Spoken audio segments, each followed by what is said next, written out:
Right then, Super 6 and the club have teamed up, as you already know. Make sure you're joining our league. Club 23 is the code. We've got loads going on over there. Lads, I had a bad week. Another bad week for me. Why am I predicting Manchester United to win? I don't know. I didn't get much right. All right, this week I've done okay. Not great. What about you, lads? I'm flying. I've had a fantastic week. Elite performance from me. I'm over the moon with it. Yeah, your Saturday was very good, wasn't it? Saturday was on fire. On fire, mate. I've never seen anything like it. Flying. He may finish top of the club league again, which I'm That's not a very little hard, bit is it? worried It's not very hard. 100. Oh, what, our mini club? Yeah, Oh, that's right. free. Well, the thing I'm dreaming of is I want that £100 classic football shirts voucher. Yeah. Yeah, 100%. Join our league. Club 23 is the code. Anyway, there's a Premier League classic coming up in the next round. Newcastle against Liverpool. You know, some great memories of those two games down the years, especially in those 90s.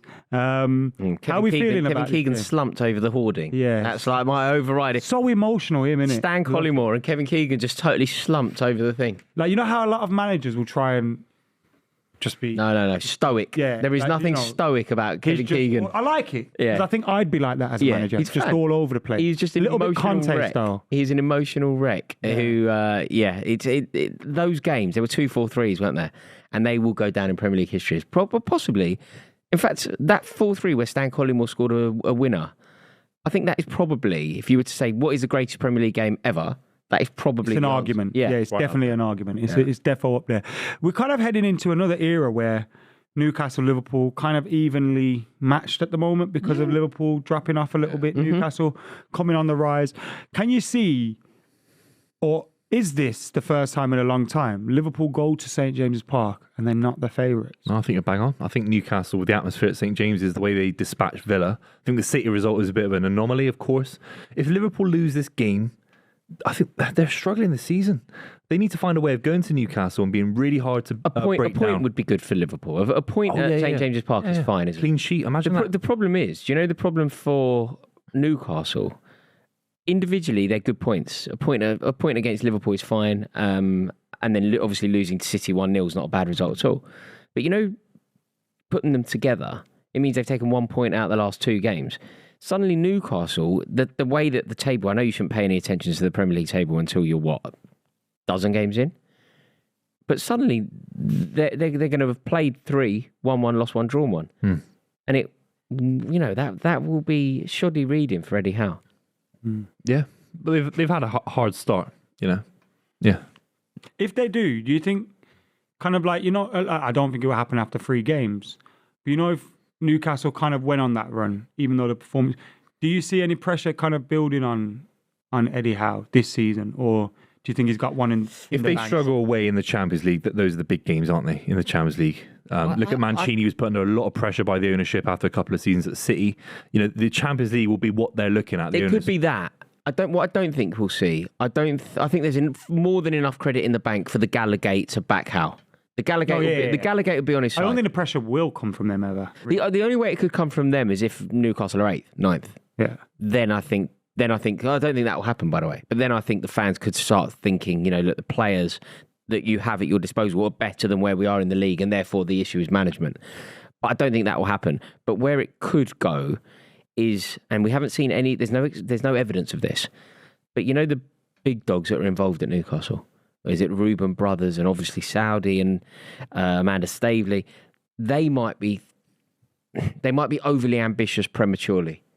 And again, we haven't seen any evidence for it. But if that were to happen, and Bouvier, I think, is right, you know, if they drop out of Europe, maybe with a whimper, say it just all, I think they'll do well in Europe, but say it doesn't go their way and they don't even make the Europa League, they're out of Europe in December, I think the ownership will go, what?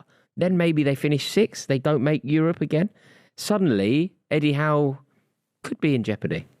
You never know. What are your predictions for this game? I think Newcastle win the game. Yeah, 2-0. I think it's one of them where we go into expecting Newcastle to win the game. They dominate the early parts, and then much like the City game, Liverpool probably get a goal and go on to win it. I wouldn't be surprised to see Mo Salah scoring and Liverpool winning. But I do think Newcastle are the favourites.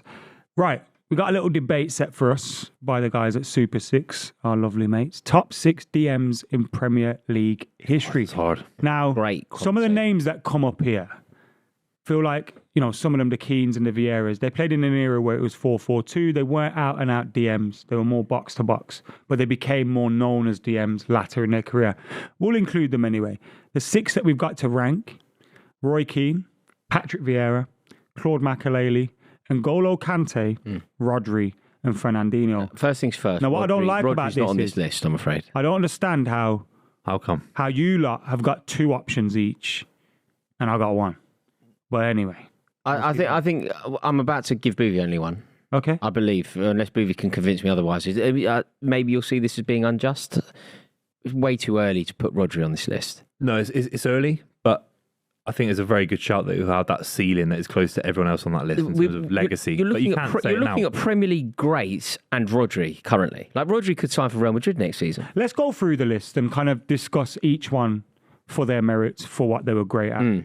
Talking about Roy Keane, box-to-box midfielder, obviously became more defensive-minded later in his career, epitomised by that performance in Turin. I think what goes underrated for him is his ability on the ball, because people see him as this guy that, flew into tackles and ferocious, angry, aggressive player. They kind of forget how good he was as a footballer, which he was very good at. You don't play for Manchester United for that long without being great. But you think about his leadership as well. Think about dragging that team. And he almost embodied Sir Alex Ferguson on the football pitch. Yeah, he's the best captain. When you look at these players, it's a captain's role, isn't it? Like, the position is captain-like. And of the players on display here, like, I'm going to make a passionate and loving case for N'Golo Kante. But Roy Keane, in terms of the captaincy, is the best. If all those players are in the same team, leader. If those players are in the same team, Roy Keane's captain of that team. Yeah. Oh yeah, 100%. Sure. Patrick Vieira, I feel like I can probably speak a lot here as well, being as a Man United fan that went head to head with Arsenal and that great team so many times.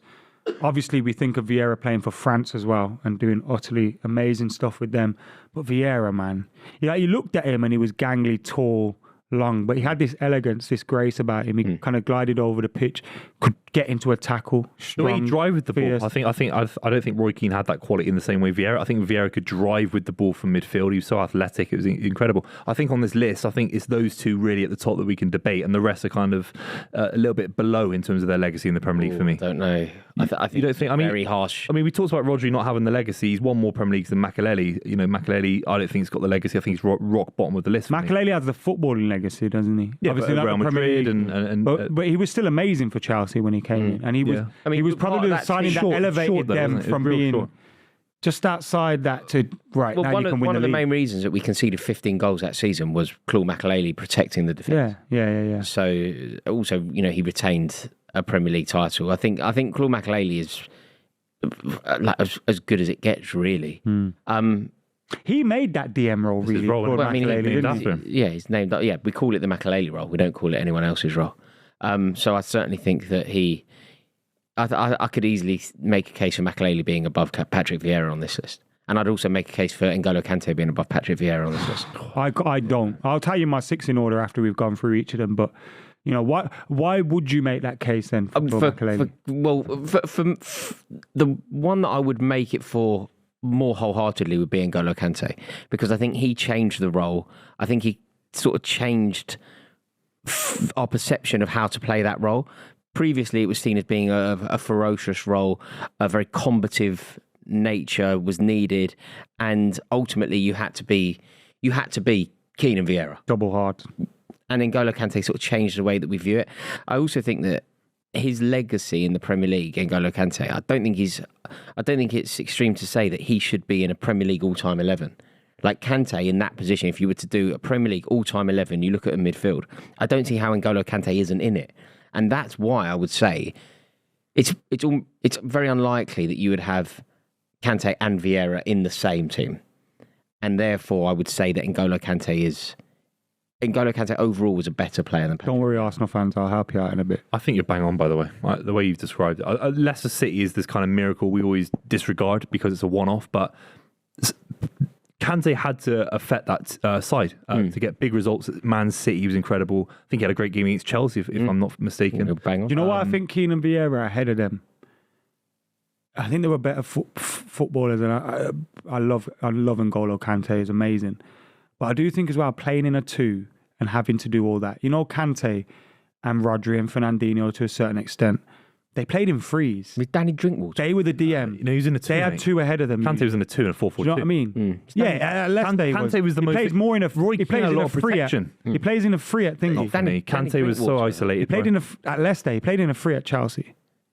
Played in a he was free. isolated. For, he was isolated. He was asked to just do the role by himself. I think also N'Golo Kante, you know an attribute, an accolade that I don't think we give enough credit for. It's only Eric Cantona and N'Golo Kante that have taken the league title with them to other clubs. Incredible. Like, that is amazing. Wins the league at one club, leaves that club, takes the title with him. And the World Cup. whilst winning the World Cup. And the Champions League. And if you speak to, I know that you'll all have examples of other players that have done this for all of these players, but the way that N'Golo Kante is lauded by his contemporaries, the way anyone that's managed him, anyone that's played with him, like, did you know when France won the World Cup? I know that song, right? But the way that the France players were giving it for Such that a tune. N'Golo Kante, right? I was out the other night, in Dublin. It was so good when it came on. I just think that if you were to do a Premier League all-time 11, I don't see how, in good faith, you can leave He's not N'Golo in Kante mine. out of it. I totally appreciate your argument, and I Would love you have him N'Golo above Kante. Vieira? No, not in a million years. Would you have? Keane and Vieira are my top two. Kante's I've even got Makaleli above Kante. I think because it's so recent, you can't have that perspective. I think in 20 years, we'll look back at what Kante did and think Vieira couldn't have done that, or Roy Keane. Am I being a Well, he didn't do nostalgia it. mode? No, exactly. No, I don't think Makaleli. he could have. I don't think the fitness levels were there. I don't think the energy. Vieira, like the Leicester achievement on its own. Like, let's just pretend that he never signed for Chelsea, and that season at Leicester alone puts him in this conversation. Yeah, but Like, But then he's won everything with that style of play that we're talking about. He won the Champions League, the World Cup. He's achieved everything. And you know, when people in that- say, in that you know, regard. when I think you were saying that maybe Roy Keane is slightly underestimated in terms of his ball playing. so is Kante. Yeah, like goal scoring. He was played in a. N'Golo Kante goal scoring. He was played high up the pitch for some managers, wasn't he? He wasn't always played in that deep role. Wasn't the right thing, I don't think, but some managers played him higher. Rodri, Fernandinho, Bouvy, I'm not saying you're putting them top, but if you did, what would your argument be for these two players? I think Rodri will go down right to the top 5 ever in this position. It's hard right now because he's currently playing. He's the only one on the list currently playing in the Premier League. I think he's the best on the ball on this list in terms of controlling a midfield from the base of midfield. Shows a lot of leadership. He's won the treble. He's won 3 Premier Leagues in a row. So his legacy stacks up against, he's won more Premier Leagues than Kante, Makaleli, etc. So it's right up there. I think he just needs to retire first before he can be considered seriously. Fernandinho is a big one. I think he exhibits all the qualities we've talked about, to a lesser extent. He covered ground like Kante. He had a goal in him like maybe Roy Keane did at the start of his career. He was a leader, but you can't say he was better than any of them kind of individually speaking. I think the problem for like Rodri, this isn't a reflection at all about how good he is. I'm just not prepared to talk about Rodri in this company yet. I just don't think we can do that. Are there any other names that we should chuck? Because I always feel maybe his form for Spain, Real Madrid kind of helped that. But Xabi Alonso, possibly someone that could get into this conversation. Incomparable to these. All of them? Yeah, incomparable. Any other names that you'd chuck into the mix? No, these are the all won the jewels. league These as are well. the jewels in the crown. Mascherano? Not really. Not for his Premier League. Not really for his Premier League form. I mean, All right. if it's anyone from that Liverpool era, it probably is Alonso. Okay. So what are the 6? My order for the 6 will be Keane, Vieira, Makaleli, Kante, Fernandinho. And purely based on the fact he's still playing, still got things to achieve, Rodri at the bottom. But that could change. But Keane and Vieira for me will be the top 2 and the rest coming. But I'll always feel Makaleli is above Kante, but maybe I'm wrong. Maybe I'm being a I don't think you're Kante's wrong. top I don't three. I don't think it's a wrong suggestion. I just think it's perfectly there isn't a wrong answer here. You could do it in the exact reverse order to what you've said, and it's still not wrong. That's wrong if you do it in the reverse. If Keane and Vieira at the bottom, that's wrong. Yeah, you know what I mean. Yeah, It's I know a game of opinions, and we're arguing about elite being a footballers, so balance, there's very little in it. Go on, what's your order? I think it's very difficult not to put N'Golo Kante top. I think So Kante? Kante, Keane. I'm struggling. Do you know the one that I'm struggling with here? Fernandinho. I don't know where to put him. I think he's above Rodri, but below the rest. I think Vieira had more to his game, didn't he? Yeah, so Vieira was so good, man. I hated him. Kante, Keane. Vieira, Makelele, Fernandinho, Rodri. But I do agree with you, Booth. If Rodri hangs about, which there's no suggestion he won't, Rodri could end up top of this. Rodri could end up top. Arguably, like the better on the ball out of all these. No, and also he's playing in like a team at least as good, if not better, than anything else. And he's incredibly young. He's under an amazing manager, and he has the world at his feet. Who? 27. Rodri is in his late 20s, yeah. My list's the same. I think Vieira's just below Kante, above Roy Keane.